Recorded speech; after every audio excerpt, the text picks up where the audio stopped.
It's been almost exactly a month since we did the last live show. I'm using new gear. For those that don't know, I just want to let you know that I lost a camera. Yeah, that's right. I lost a camera, and I got a new camera. I got a new video camera, which I use for doing the reviews. So I had to order that. That needed to come. And then and if you have a camera, you got to hook it up to the computer. And you need a special little box to do that. Now I have one, but I couldn't get it to work. So then I decided to order another one. Well, because of COVID-19, every single person that wants to do any kind of live streaming is ordering these. So this was back ordered. So I had to get that. And then wouldn't you know it, the new camera doesn't work with the new box. So I had to revert to um, another camera and then buy extra cables and everything. So to put it mildly, it has been a real royal pain in the ass to get this up and running. So we're here, we're doing it, and hopefully everything will be working just fine. Okay, so on top of that, I decided to also go to a new software. Okay, so here's the new software. Check this out. I can put your messages on the screen. My buddy Brian Chow from Everyday Reviews gave me the tip on this one. So there you go. Sean said, it's great to have you back. Did you get the car polished before ceramic coated? Wasn't mentioned in the video. All right, Sean, getting right into the questions. Yes, so a video went out this morning about getting our Cayenne ceramic coated. Yes, you have to have the car, the paint corrected in order for to put the ceramic coating on. So if you have even a new car, you should still have it lightly polished. Okay. Howie says, next time try Amazon Prime. Dude, I have Amazon Prime. Everything was back ordered. You couldn't get it going, so that's the way it goes.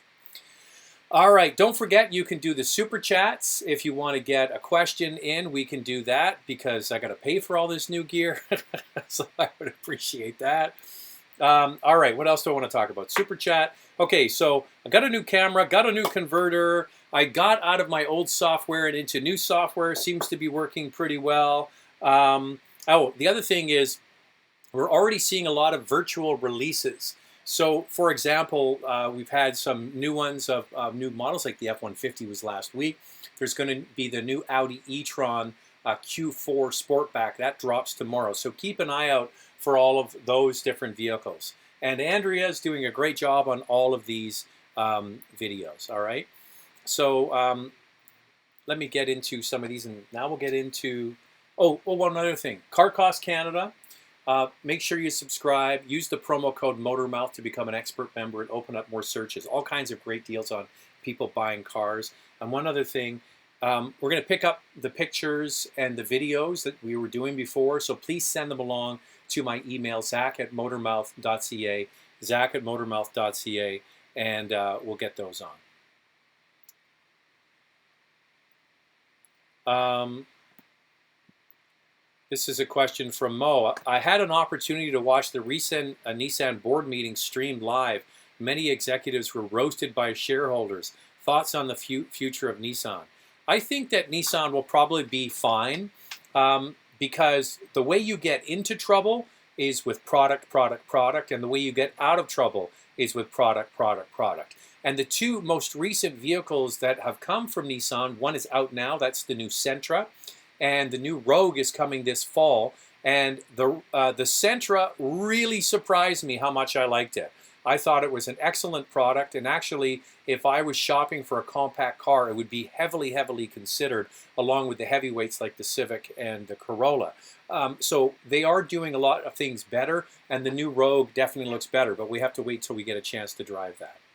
But I think that the way you get out of these things is you basically come out with good products. And another one that's interesting is Nissan really jumped way up in terms of initial quality from J.D. Power and Associates.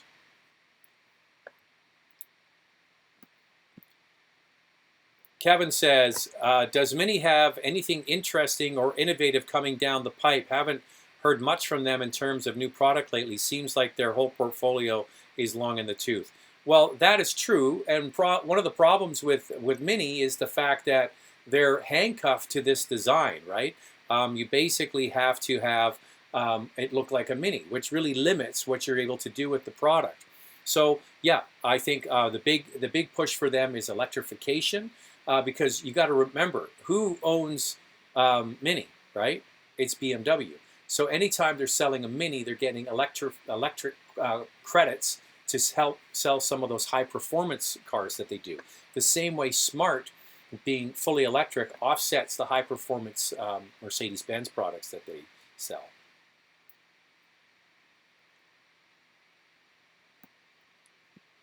Okay, I'm just going to move this down here. There we go. Many sedans now look like they should be liftbacks. Trunk lids are so short that they are compromised. I think that we're starting to see more and more of this sort of like the Audi A7 look. We saw it with the new K5, the new Kia that was debuted last week. We're seeing it with the new Accord. So they have the fly line down the back that is very reminiscent of a Sportback from Audi. And I think the car companies are going one of two directions when it comes to sedans. They're either going to go to sort of what I call the Outback look, which is raise them up and put cladding on them and make them like a crossover, which is what everybody seems to be buying, or going the really sporty route. And I think that's one way they're doing it. So it's just basically an appeal to keep people interested in sedans when people really aren't interested in sedans. But what you're talking about is the classic sort of three-box shape of a classic sedan is kind of going away, unfortunately. So happy to have you back. My Monday nights felt weird without Motormouth. Well, I appreciate that. It's nice to have everybody here. The great thing about this new software is I can see how many people are on. There's the new software. It's called Ecamm, by the way. So if you're doing any kind of streaming, if you're doing like conferences for people in sales and stuff, it's a great system. And you can sign up for free for the first 14 days.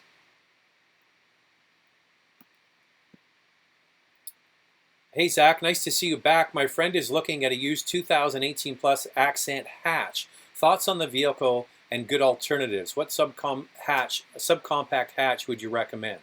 Well, that is a very good one. I would suggest that the Kia Rio is the cousin, of course, to the Accent. The two share the same platform, same engine, transmission, slightly different way that they go about it, but I think it's a great product. I would suggest you try a Honda Fit, okay? If you can afford a Honda Fit, the Honda Fit is a bit more expensive, but it's called the Fit for a reason. You can fit a lot of stuff in there. It feels, when all the seats are folded down, almost like a little minivan, a mini minivan, and it's a great way to, put a lot of stuff in a very small package. Now, they typically cost more, but they have higher resale value. So if you're shopping for one, maybe you could look back another year from that to a 17 or maybe a 16 and see if you can find one. So I have no problem with the Accent or the Kia Rio, they're cousins, and then look at the Fit. Glenn's here saying Ecamm rocks. Yeah. Oh, okay, you wanted me to add to the broadcast. There you go. Ecamm rocks. There you go. James Dumas says 2021 Mazda 3. Yeah, I think the thing is that it was leaked out of Mexico, not by Mazda in Japan, but by the manufacturing maker in Mexico. So the Mazda 3 is made down there. Is that the turbo is going to be coming to the Mazda? So the Mazda 3, which I think will be a great vehicle. And then if they go the next step and add independent rear suspension to that, I think it would be definitely worthwhile. Come on in, entree. What do you have? Any gifts? Oh, I just got stuff all over my shirt. Thank you, Jack. Say hi to everybody. Pop your head in. Yeah. There he is. Hi. All right, buddy. Yeah. Good work. He's had a month off. It's Bex o'clock. Okay. Jason Choi. This is an easy one. BMW X1 or Audi Q3. I'm a big fan of the Q3. I just think it is sort of like a really good all-round vehicle. I think they did a very good job with it. I think that you know, if you're going to shop for the X1, try the Mini Countryman, because it's basically sharing the same platform. So I just think that the Q3 is probably one of the best small utilities on the market. So that's my advice. Raj is saying Porsche should make a 911 Targa turbo. That would be cool. Well, the Targa is a turbo. All of them are turbos. I think I know what you mean, though, that it's not the top model. It's and then they have a GTS, which is the high performance version. And by the way, the Targa GTS is a great car. Here's another one about the Mazda 3. I'm looking forward to the Mazda 3 Turbo. If done right, it could blow the GTI and WRX out of the water. Now, yes and kind of no. I think one of the things is, if you haven't driven the turbocharged Mazda 4-cylinder, because it is a high compression, what is it again? Yeah, because of the way the turbocharge works, I'm trying to remember, they have a low compression for the diesel and a high compression for the gas engine, is that it actually has more of a torquey feel. Typically, a lot of turbocharged engines have quite a broad range of torque and good power at high RPMs. The Mazda engine doesn't have those kinds of characteristics. It's more of, it feels very torquey and driven from the bottom of the engine. I'm trying to get this new camera to focus on me. See if we can get it to go. There we go.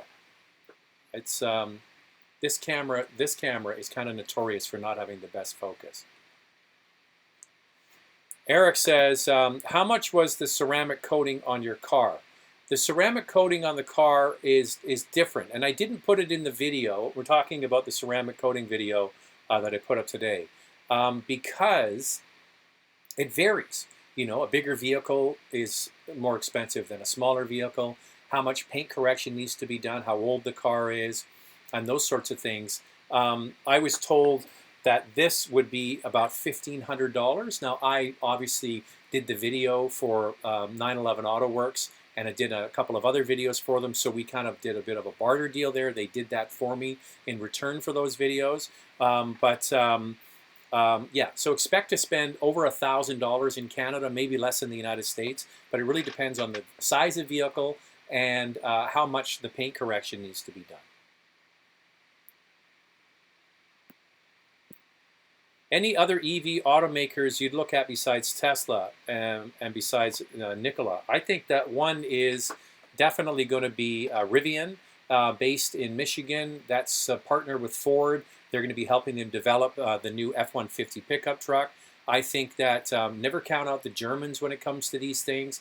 For example, there's a new Audi e-tron video that I'm going to drop tomorrow. You'll see the new Q4 Sportback concept. And in their presentation that I was the only one, not the only one, but a journalist could see, they went through and basically reaffirmed what I've said about e-tron, is that, yeah, it hasn't been the smash that, say, the Model 3 has been for Tesla, but it has become the best seller in that utility space. Now, the Model Y isn't widely sold in Europe yet, so that will definitely be the acid test, but they certainly seem to be doing a lot of things right in the Volkswagen group, and they're just beginning with their cars. So you've got the ID cars from the Volkswagen, that's the less expensive side, and you're going to have more and more Audis and more Porsches coming. Here's a good question. Daniel says, hey Zach, love your videos. I'm thinking of buying my first car soon. What advice would you give for negotiating with the dealer? Okay, so what I would suggest is that it's the same whether you're a first-time buyer or not. You want to go in there and have a budget and shop for cars realistically in your price range. So if you're a first-time buyer and you have $8,000 to $10,000 for a used car, for a used car, you can look up the wholesale value at Canadian Black Book before you go, which means you can, say, put in a 2006 Honda Civic, and you can see what they're basically the wholesale price. That's what the dealer would have paid for the car. Not necessarily what you are going to pay for the car, because often they have to fix them up and put new tires and brakes, things like that on there. But go in there, and do your homework. Find out what the wholesale price was of the car, and then kind of give them a profit, and then work from there. It's no different whether you're a first-time buyer or not. A lot of people really loathe the buying process, but there you go.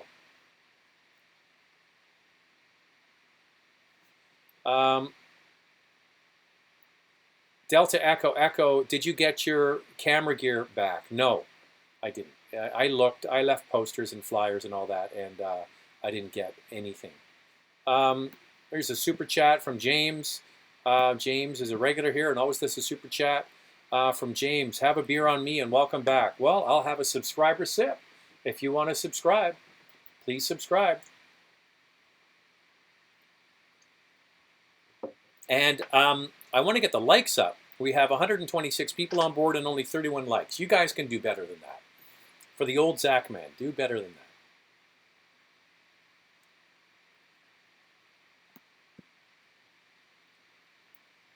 Here's a question. What are your thoughts on the Dodge Viper? I love the looks, but I don't think people bought them. I'm surprised they are still holding their price. Well, a lot of times it comes from, oh, someone gave me a thumbs down. Now you're just being a dick. What are your thoughts on they're still holding their price? Well, I think that it's basically scarcity. Like, they don't make the Viper anymore. So if you really want that car, there's not that many to shop for in the used market, which is why they're holding their price. I think the big problem with the Viper, and especially the last iteration, is that the SRT, is that they were expensive. And then you look at like what they're doing with Corvette, and they're selling that car with that much power for that price. I think it was the big problem with that car was really how much it cost.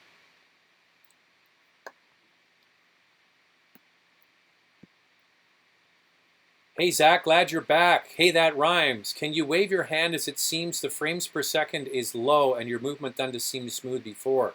Could it be new software, new capture card?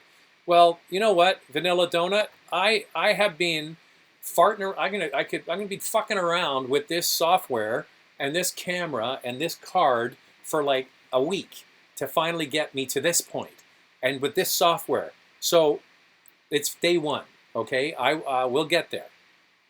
We'll get there. And the camera's outputting at 30 frames per second, and the software is accepting it at 30 frames per second, so I don't know what the issue is.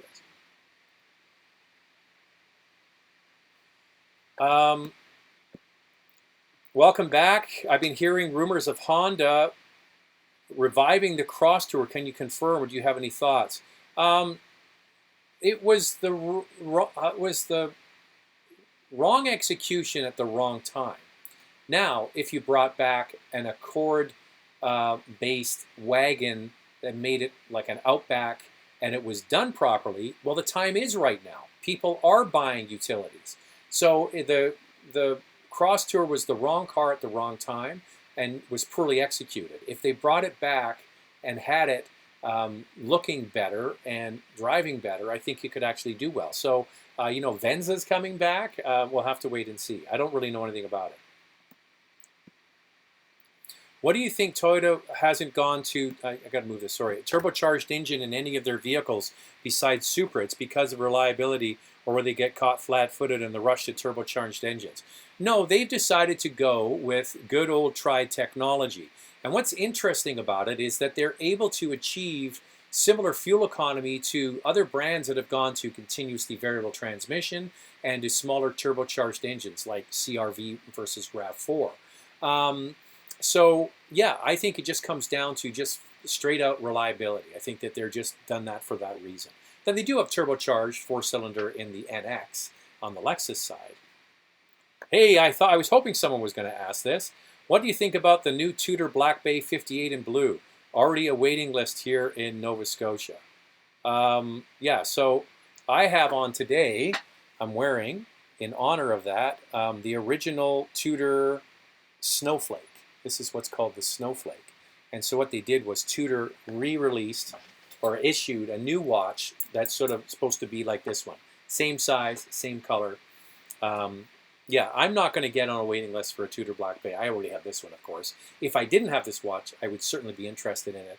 But I think that Tudor is not going to be like Rolex. They're Big Brother. They're going to actually have watches available for people to buy because they're the volume player, sort of competing more with Omega. AP says best luxury sports car around 50,000 US dollars. Alpha, Giulia, Mercedes A35, or BMW 240 Xi, etc. I would say if you're just going to go straight sporty and handling, the Giulia would be the one. I mean, they did a great job with that car when it comes to superb handling. But what I would say is that it wouldn't be my choice for long-term reliability. It hasn't proven itself anyway for that. An interesting thing is tomorrow morning, we're having a debriefing with FCA around the updates for the Giulia and the Stelvio. They're kind of trying to relaunch Alpha in North America. So I'm going to be having sort of a chat with one of their product people tomorrow. And then I'll bring any information that I have to you.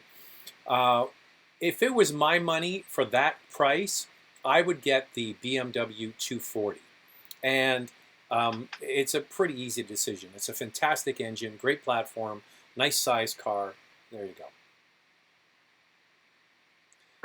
I'm not sure what's going on with this focus, so I apologize. I gotta work it out with this camera. There we go. That's better.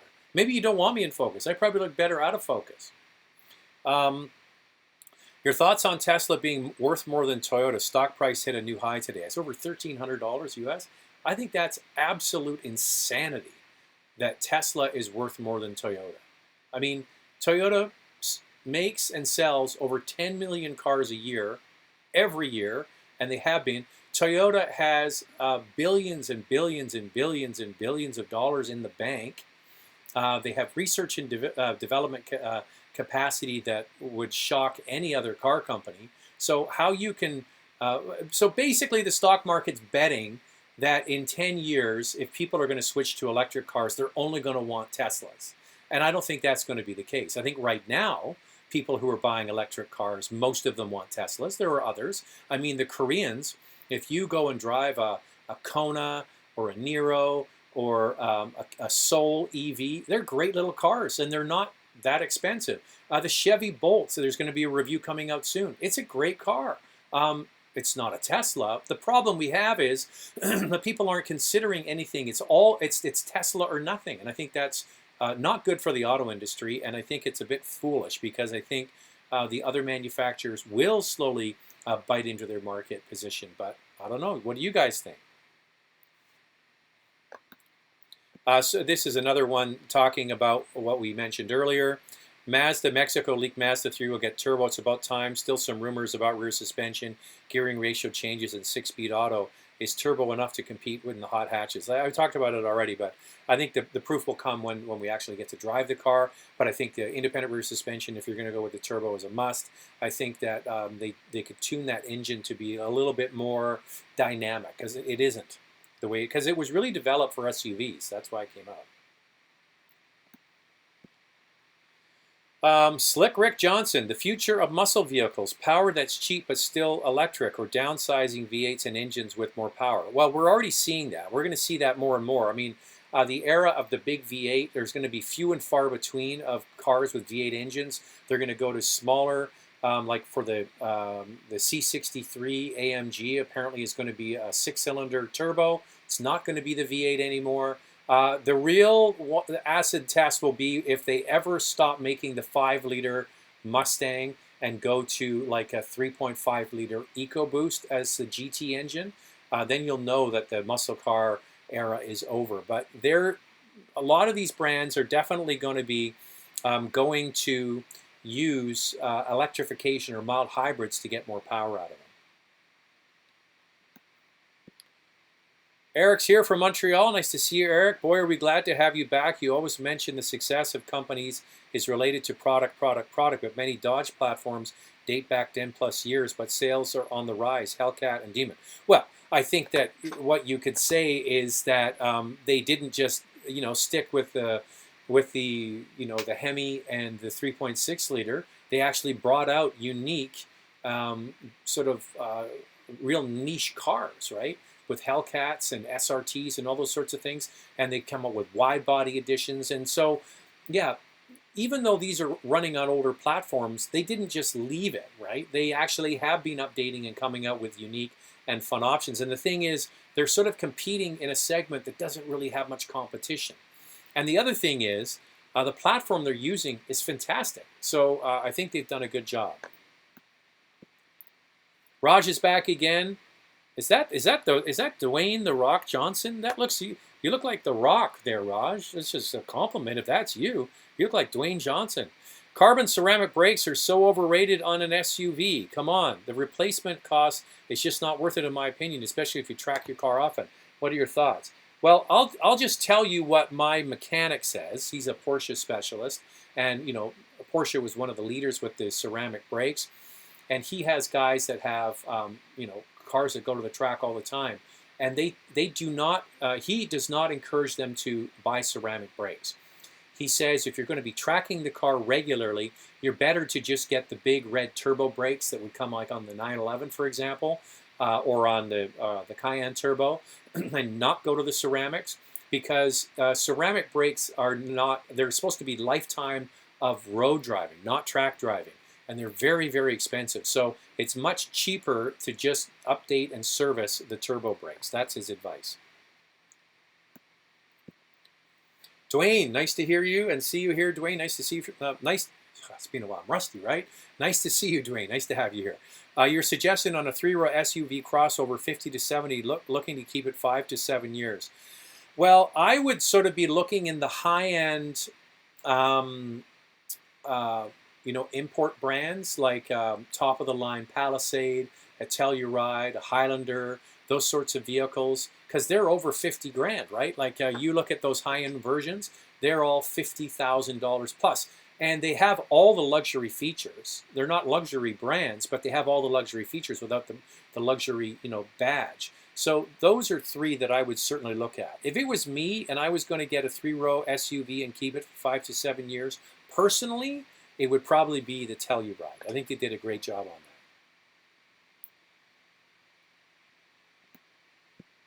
Any thoughts on the new 2021 Subaru Crosstrek? I haven't heard anything about that. Is there a new one coming? I don't know. I apologize. I'll have to find out.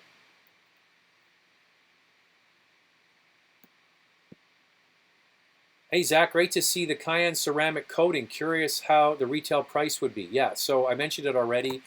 So the guy who does it here, who did this, he said it would be, between $1,200 and $1,500, depending on the paint correction. Obviously, you buy a car brand new. Even from the dealer, there's going to be some minor imperfections in the paint. So, but the amount of work they have to do on a brand new car to get the paint looking fantastic and then seal it and coat it is not much, right? Now, this car is a few years old. It's been parked on the street under trees, birds crapping on it all the time. So he had to do some work on it. That's labor, that's time.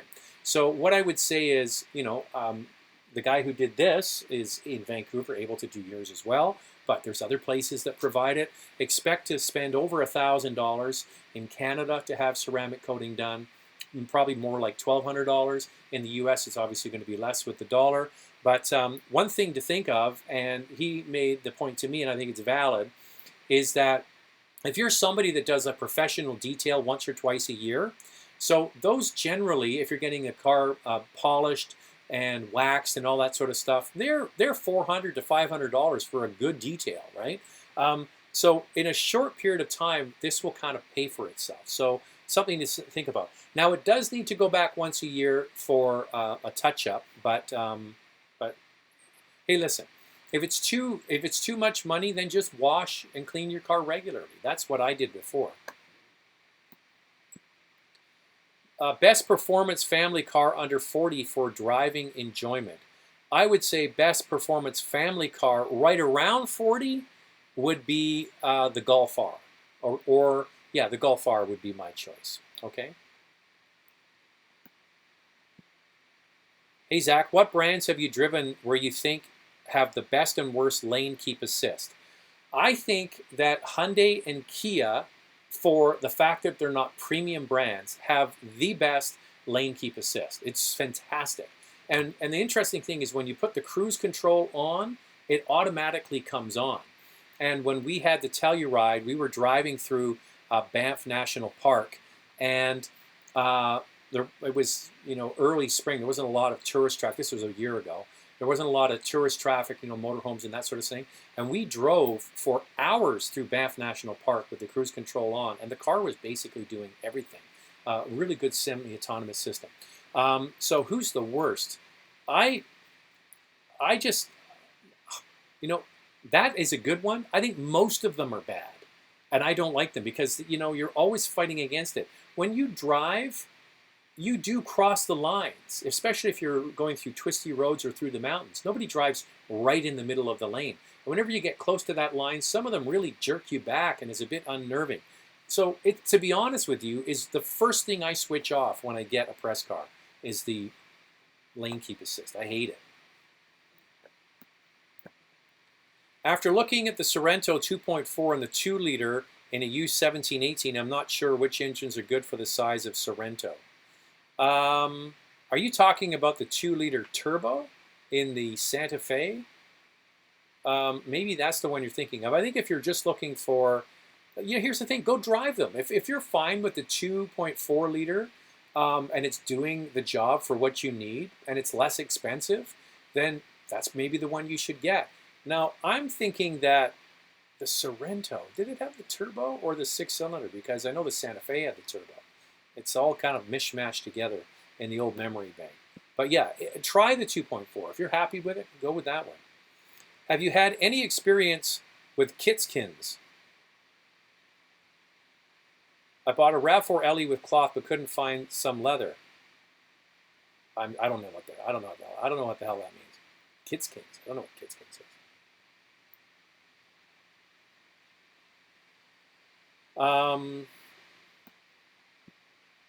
Eric's back again. It feels like we've been getting a big rebate for 2021 car models, but even in the pandemic hits the U.S. second wave, car manufacturers will reduce fabrication. Lower inventory equals less discounts. Just my take. I'm not quite sure about that. I think that we have to see where these things balance out. What's happening now, especially for brands that have had vehicles that are moving, like full-size pickup trucks, whether it's General Motors, Ford, or FCA, a lot of the dealers built down that inventory. And those vehicles were kind of always perennially on rebate, right? Like you always get full-size trucks sales. But what I think is that the market hasn't rebounded. People aren't buying in big numbers. It's come back, but it's going to be down around 25%. So as the car manufacturers are spitting these cars out at the end of the production line and then them arriving at the dealer, they do have to get sold. Now, to your point, if they shut everything down again and we don't get inventory, we'll have to wait and see. But right now, I think we're going to be seeing these discounts continue basically for the long haul. John is here with a super chat. Porsche 718 GTS Cayman or base 911 992? Well, this is an easy one. Go get the 4-liter naturally aspirated engine in the Cayman GTS. That's the one I would pick. I like the base model 911, but I think that is a really special car. Slick Rick's back again. BMW design language. Which era BMW was the best in your opinion, or which company do you think had the least amount of design slip up in your opinion? Well, the best BMW design language, I would say it was the late 1990s, right when, in the 1990s, cars like the E39, the E38, the original, the Z8, or the Z8, that was Henrik Fisker that penned that. Also, the original X5, I think they were nice. And then they got the Bangle era with the Bangle butt, and that was not going to be remembered kindly. And now the design language they have is sort of the Russian doll, where everything looks like the other models, and I'm not sure I'm totally sold on it. So I would say sort of the Henrik Fisker era in the 90s was the ones I like.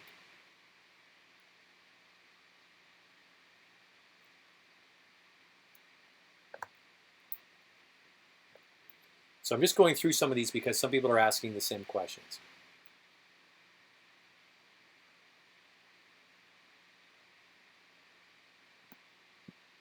Here's a good one. Jason Choi, thoughts on the RAV4 Prime? How are the allocations looking? From what I'm hearing is because the United States has already had their ride and drive events for the Prime in Canada. We haven't had that opportunity. And the orders for this thing are through the roof. Okay, there's going to be way bigger demand for the RAV4 Prime than they're going to be able to meet. So my advice is, if you are really interested in this product, to get your name on a list, because it could take 6 or 8 months to get one. Even in COVID, where things are not looking good, I think that, yeah, we need to sort of get your name on a list and wait it out. And plus, you've got to know that these are made in Japan. They're not made in North America. The RAV4, for the most part, is made in North America. Not the case with the Prime, so that's another thing. So how much allocation are we going to get? I haven't been given any numbers on that, but we're definitely going to be in a situation where demand outstrips supply. Dan is saying, did I miss the pictures? No, I haven't done the pictures. It's been a month since I asked for pictures, so we'll just pick it up, okay? If you want to get your pictures on, send them to zach@motormouth.ca and see if we can get them on. I'm just going to do something quickly. I just want to check my other window here and make sure that I'm not missing anything. This is new software, so please bear with me. It's taking a while to figure out how it all works, but I think it works pretty well. I like this. I like being able to put that on there. Isn't that cool? So this software is called Ecamm, and my buddy Brian Chow from Everyday Reviews told me about it. You pay for it. It's $20 a month to use it, but for me that's fine because I'm using it for you guys, and you're going to give me lots of super chats, so that's no problem. But I think it's good, and it has lots of cool tricks and features. And as I learn it, I'm going to be able to add those, including maybe even doing some interviews and things. So I think I'm going to be using it for that. If I get an opportunity to interview somebody, I can do that in this and then publish it. I had a 2006 Audi A4 manual transmission. I miss having a manual car. I'm finding it impossible to find a manual these days. What would you recommend? 16-17 model under 30,000 Canadian. Well, are you looking for a premium car? Are you looking for an Audi? Because you can get a brand new Honda Civic Si. It's right $30,000. Great car, great engine, manual transmission only. That's 30 grand. Volkswagen GTI. Now you could get a used GTI with a manual transmission. Great car, not a premium brand. Now the problem is in the premium space. I'm just trying to think now with premium. Other people can jump in here on any that I'm not thinking about, but you might be able to get a 3 Series BMW used with a manual transmission. The problem is there was hardly any sold, so finding one's going to be kind of tricky. But yeah, a Civic Si, brand new, is at $30,000, and a GTI, a couple years old, you could get easily for $30,000.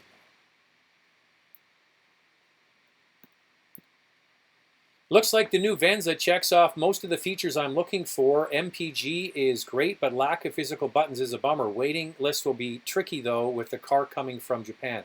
I agree with you. By the way, Eric, I am doing virtually a walk-around video with the product planner from Toyota Canada this week about the Venza.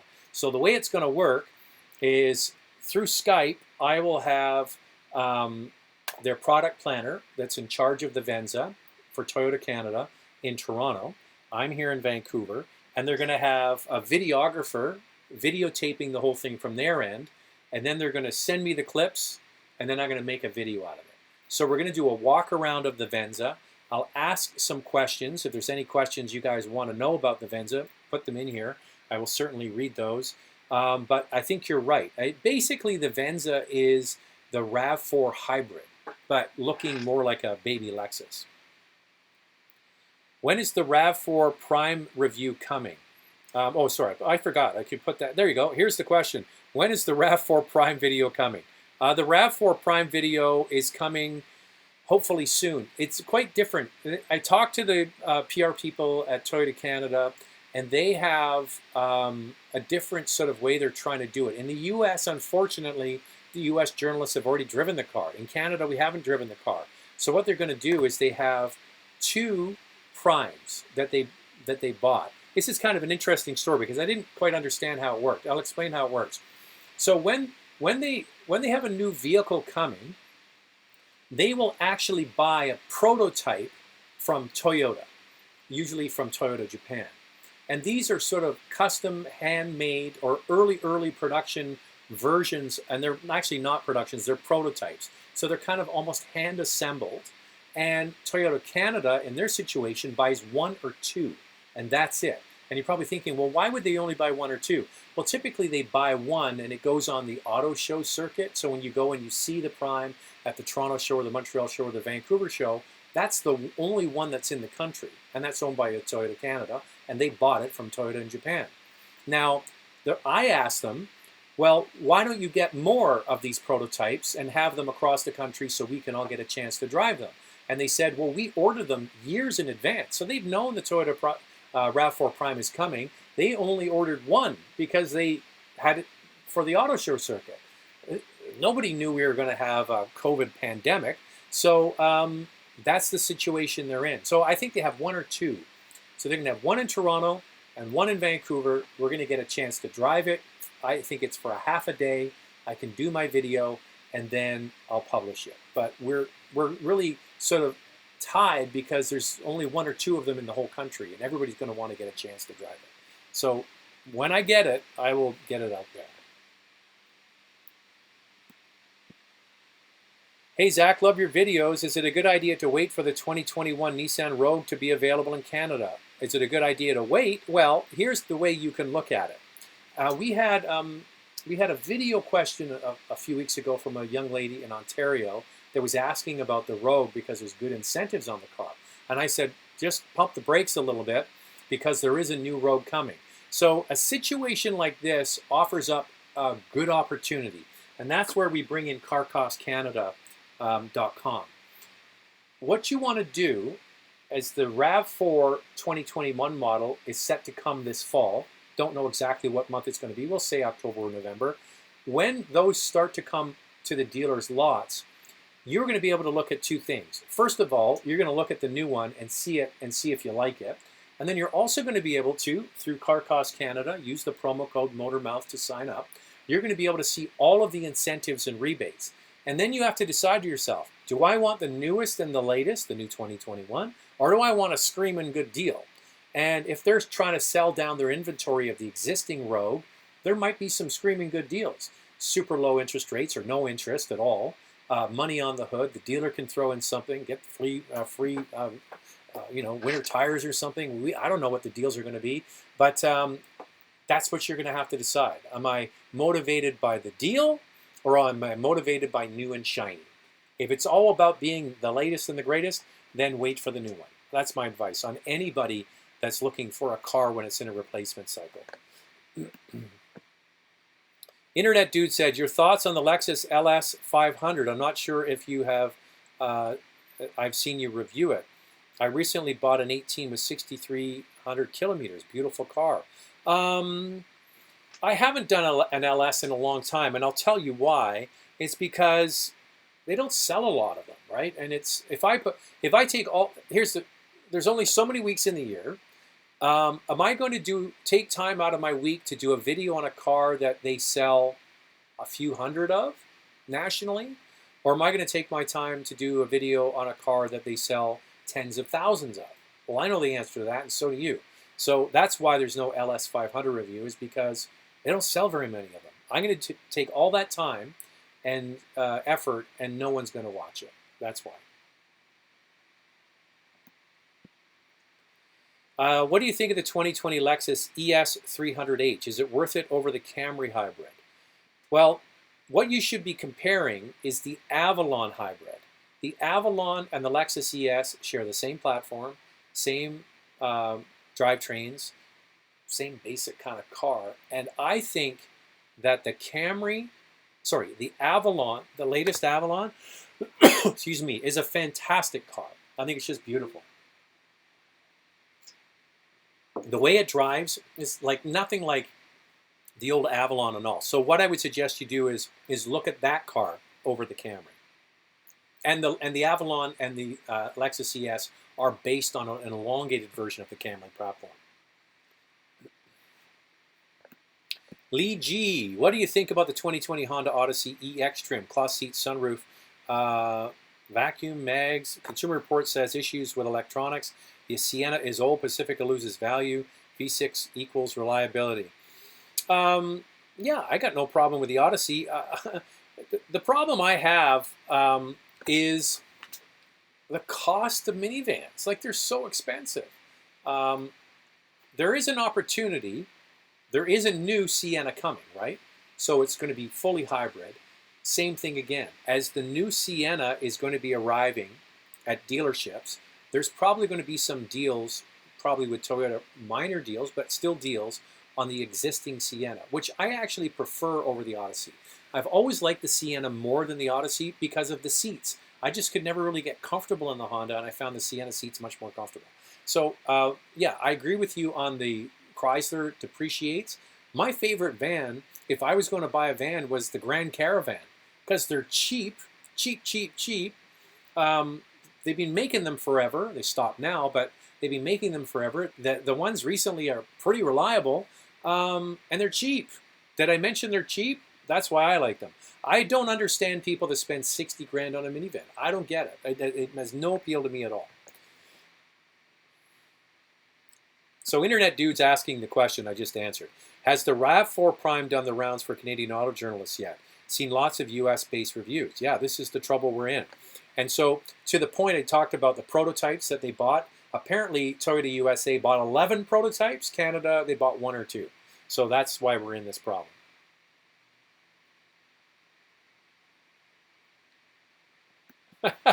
Bruno has a question. Tell us, how old is your YouTube profile picture? Well, yeah, so with this new program, I had to put a picture in there. So I just put my ugly old headshot in there. That is an old headshot. That headshot is, that's from 2006. Yeah, that's an old one. When I was 15. I was only 15. Josh is here. Hey, Josh, nice to see you from Montreal. Welcome back. Thoughts on the Cayenne Coupe? I like the Cayenne Coupe. I prefer the regular Cayenne. I think that it's more money for less. You know, the back seat is actually quite roomy, even though it's got that sleek roof line. I don't know. It's basically a style thing. Everything else about the vehicles is the same. The engines, the driveline, all that kind of stuff. The big difference is the roof. You can get the one panel glass roof, or you can get it without the glass roof, and you compromise space. But you pay more. It's one of those things. Hey, Dwayne The Rock Johnson's back again. Raj says, Dwayne The Rock Johnson, I wish. I'm just bald, and I like to smile. Well, there he is. That picture from a distance, you kind of do look like The Rock. Now, you probably don't have the pecs and everything else that The Rock has.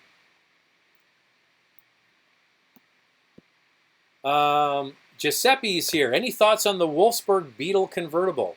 So the last Beetle, I got to go down to Mexico and go to the Puebla factory where they make the Beetle, and now it's done. But they made a bunch of them, so there might still be some new inventory at dealers that haven't sold yet. I like the Wolfsburg edition. I think that they did a very good job with the last year of packaging that car. Now, Giuseppe, I'm not sure if you're in Canada or the United States. The packaging in Canada was better.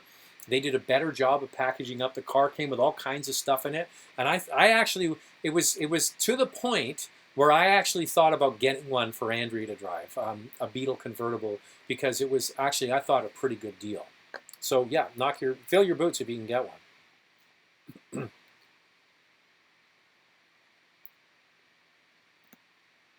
Okay, Vanilla Donut saying the 2021 Crosstrek will have 182 horsepower engine from the Forester and the sports trim and up, brand new yellow color as well, and new trim. It's shown on the Subaru Canada website. Well, there you go. So yeah, a bit of a bump in horsepower, but that's not really going to shoot the lights out, is it? 182 horsepower. I've always said to them, you know, like, why don't they go back to the old Impreza days when they used to have like a rally sport version with the turbocharged engine? Yeah, I don't know. I wish they had a little bit more power to it.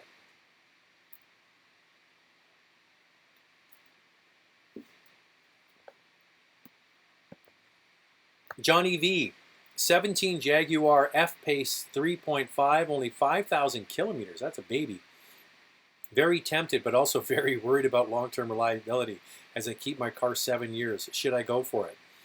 Well, first of all, you need to find out if you're actually getting a good deal, because um, you might be overpaying for that car because it's got such low kilometers on it.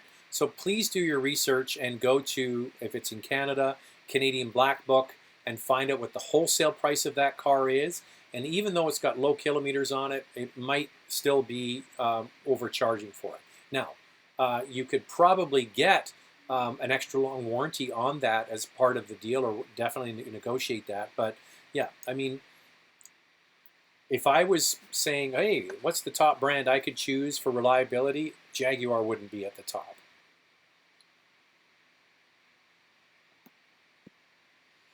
Welcome back. What do you think of the reliability of the Genesis G70 would be? I think it's probably going to be fine. I mean, if you look at all of the quality scores, Genesis is shooting the lights out in terms of initial quality, and they, for the first time, because the brand is fairly new, came out for the dependability study, and we're right at the very top. So yeah, just based on that is basically all I can tell you is that's the evidence we have so far. Why not bet on them for being good in the long term? So Alexander is coming and chiming in saying, Sorento did have the 2-liter turbo, would get the 2-liter over the 2.4. It's better for this size vehicle. Fuel economy is on par for both engines. There you go. I love that. Now correct me if I'm wrong, but they also had the 6-cylinder for Sorento as well. I'm pretty sure they did. Alexander's back saying, thoughts on the new Kia K5. So I don't have a picture up here, but I dropped a video on that last week. So that's the Optima. They renamed the Optima the K5, which is its Korean name. And that's going to be, the naming nomenclature going forward. They're going to have letters and numbers. What a shock. Everybody else seems to do that. But the K5, I think it looks really good from the front and the side. I'm not sold on the way it looks at the back. Now, I was in contact with Kia Canada about it, and I said, your details on this car, I even mentioned it in the video, the details on the press release were really light. Like they shared the engines. So you're going to have 2 engine choices, one of them with over 300 horsepower. And the problem is that they didn't exactly explain whether all-wheel drive is going to be available on all or some or even any of these vehicles. So that's still the one we have to wait to find out.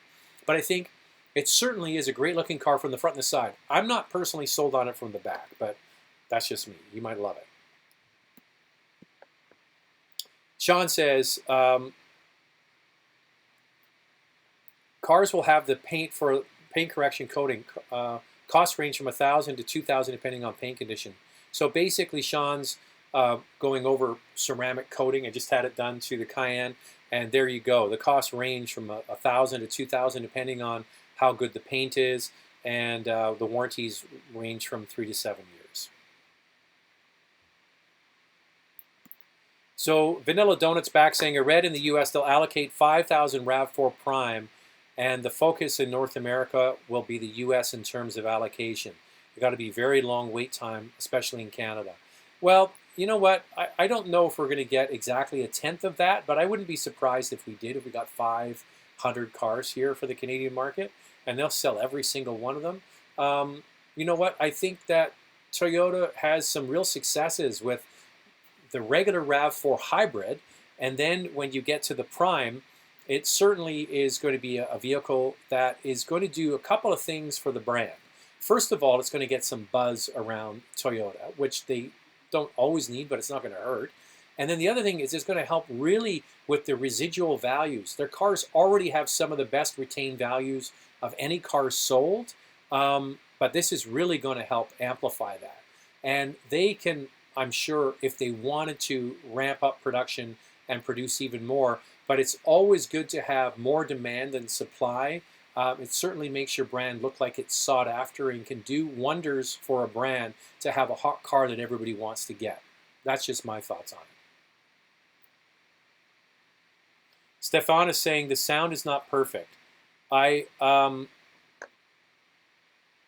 I apologize. I'm still trying to work this all out. I'm not saying it's perfect, but I'm trying, man. Trying my best.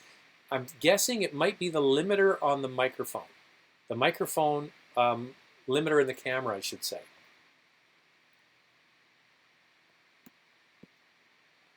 This is my first day back with the live chat. New camera, new software, new converter, old brain. It's going to take me a little while. Which one would you pick for 60,000 Canadian? A used M340, a half-year-old BMW 540 as a daily driver. Extra space is nice, but not a deal breaker. Is the drive night and day between them? If it was me, I would get the M340 Grand Coupe. That's the one I'd get because you get the big hatch in the back. It's kind of like the Audi A5 Sportback. So if you haven't considered that one, so there's the 340 and then there's the Grand Coupe. That would certainly be one that I would consider. Okay, so check that one out. The 3 Series is lighter, and probably the number one reason I would say the 3 Series over the 5 Series is resale value. The 3 Series is going to hold its value better than the 5 Series. That's just a fact.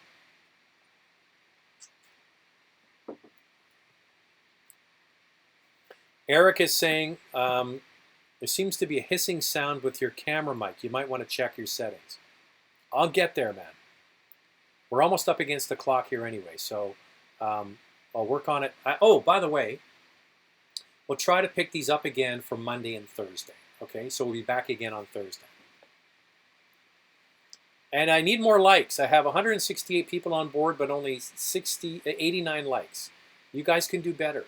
Do better.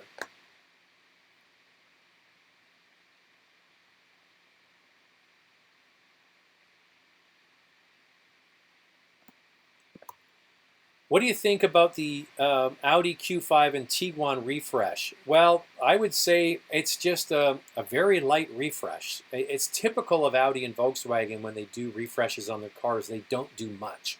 Like, you get 10 people in a lineup and you put the 2 cars next to each other and you ask them which is the new one. Most people wouldn't be able to tell you which is the new one. And the Tiguan, they didn't update the engine. It's still 182 horsepower. That's the one thing it needed. It needed to be updated. Now, there could still be room for a higher performance version of Tiguan, but yeah, no change to the engine. I think that's where they needed to really do things. Any updates on Seltos? Yes, the Seltos, I put an email into Kia just late last week. What's today? Monday? Yeah, so late last week, a few days ago. And they're saying it's coming. It's on its way. Once I get my hands on it, I'll get it on there.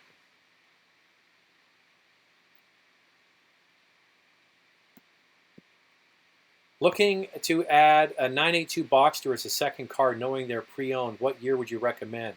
Most likely reliable. How many miles would you say to standard? I would say, Britt, it all comes down to, as the cars get more mileage on them, who owned it, the maintenance it was done, and who did the maintenance, okay? Was it done by a Porsche service center? Was it done by a Porsche specialist? And was the maintenance kept up? Now, a lot of times, a lot of these cars don't get driven that much, so the owners just get what's called an annual service done to it. It's basically an oil change and a few other things. And some things sort of slip, like getting the brake line bled and new brake fluid put in, and some other things that need to be done. So that car, my favorites are the 13 to 16, okay? And I prefer the S over the base model. That 13 to 16 were the ones that I would choose.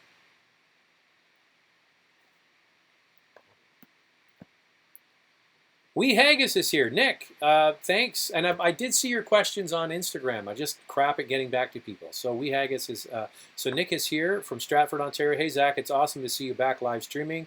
I think for the first car that I might get is a Volkswagen Golf or a Hyundai Genesis Coupe.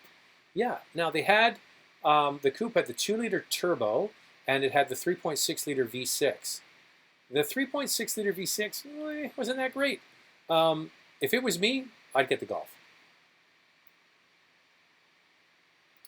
And there you go, my friends. We're all up against the clock. Roast chicken tonight. upstairs. So I'm leaving you and eating roast chicken. And I can't wait. So cheers to you all. It's nice to see you back here. It's nice to have our community of car geeks here on the channel, answering your questions. I'll work out slowly. Trust me, it's going to take me a while. The camera, the microphone, the software. It all looks and sounds easy when you go online and they say, oh, plug your camera in and turn on the software and start up your microphone and it'll all work. No, it doesn't. It's a real bitch to get it all to work. Trust me.